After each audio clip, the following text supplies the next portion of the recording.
OpenAI CEO Sam Altman marking July 4th with a patriotic post and a pointed rebuke of the modern left. He says the party has lost the plot. They've abandoned capitalism. Altman writing this. The Democratic Party seemed reasonably aligned with it when I was 20. I no longer recognize it. He's talking about the party.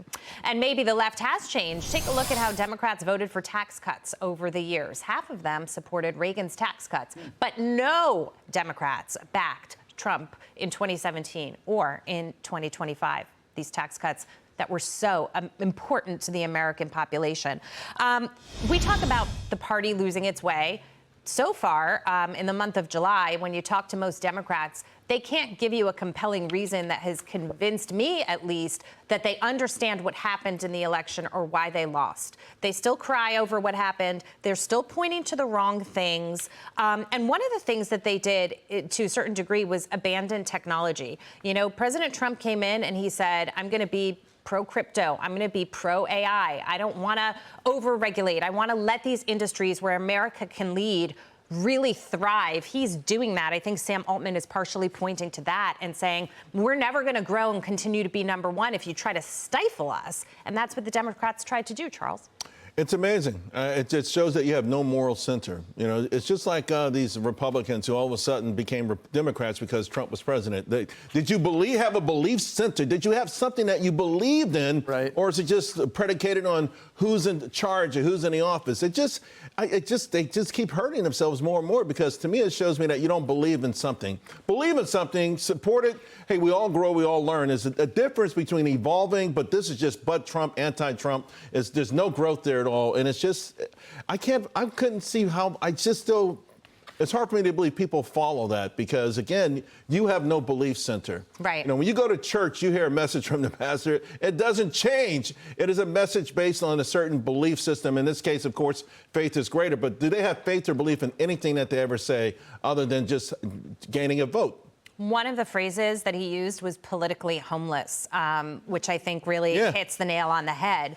At the same time, if there are a lot of people who feel that way, you've got Elon Musk, who's now estranged from the White House, at least it seems, saying, you know what? That's because we need another political party, Brian, to fix and solve the issue. Now, we have seen other parties or independents come into the fray. It never really has traction. It never works. Yeah, I mean, good luck with building another political party. I don't think that's the best use of his time or money. Look, he's got a lot of money. I don't think he's got very much time. I don't think that's what he should be doing. I think it's interesting to hear these tech guys kind of become Johnny-come-lately political homeless people, okay?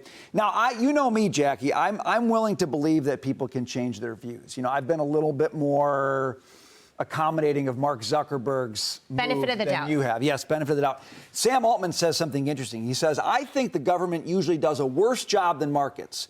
And so we need to encourage our culture of innovation and entrepreneurship. But he says 20 years ago, Democrats were into that. And I would say, no, they weren't. They were not there 20 years ago. They were not there 10 years ago. They're not there 5 years ago. They're not there now.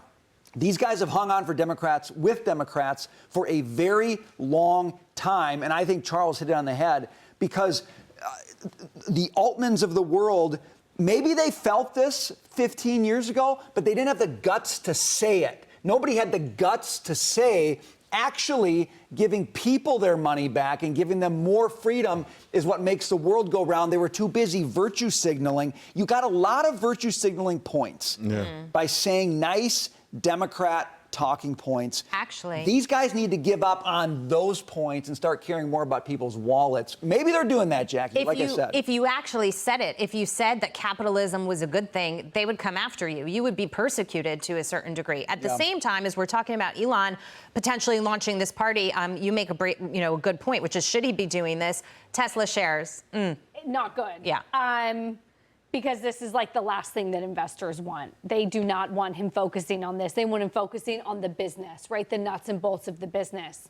Jackie, I think for me, one thing I'm going to be watching in the Democratic Party is the push-pull of the abundance agenda, which sounded good, right? Maybe Wait a second. This is the new Democrat abundance agenda. But it's not winning. Like, Democrats, I haven't heard that for a long time. So here's the push-pull. You got this abundance agenda versus our New York City socialist. Right.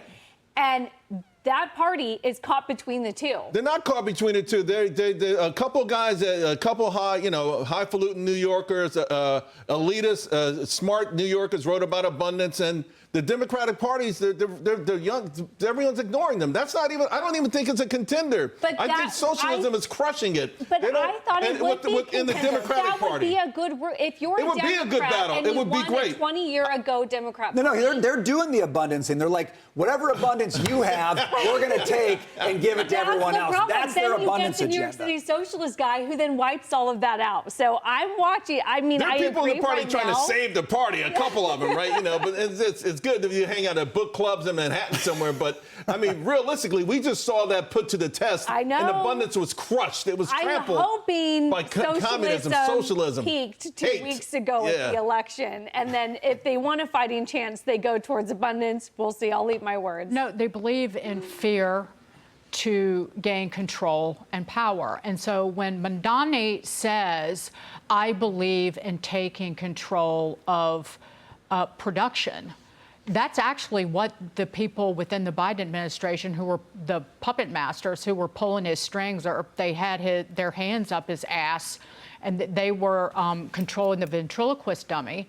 That's what they told technology entrepreneurs and founders, that they told them that what they would be doing was fascist, that they're going to be a couple of companies that we, the government, control and dictate what you do.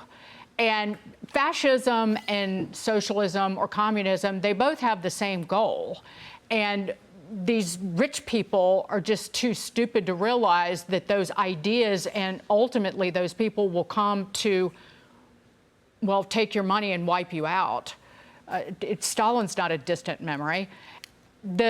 Or Mao, or Hitler. That's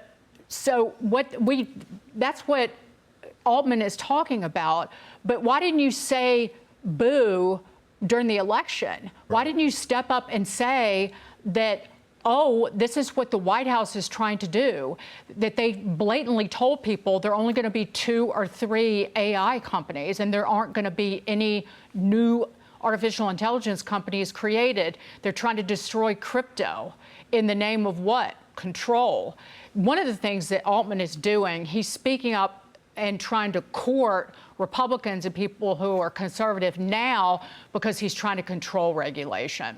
So he's smooching butt for his own benefit. Have at it. Everybody does it. Good luck. Yeah, I think you're right. I think the runway is there for them to get away with it. They weren't speaking during the election, I think, because they were afraid. They didn't know what was going to happen. I don't think anybody, at least in the beginning when Trump was still in court and there was a lot going on, nobody believed he was going to make the comeback that he actually made.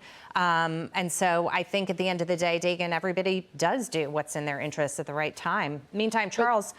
They knew, but Silicon Valley knew what was going on behind the scenes in that White House. And they knew that. They just were Right. afraid. I think they were afraid to publicly say anything. That's my opinion.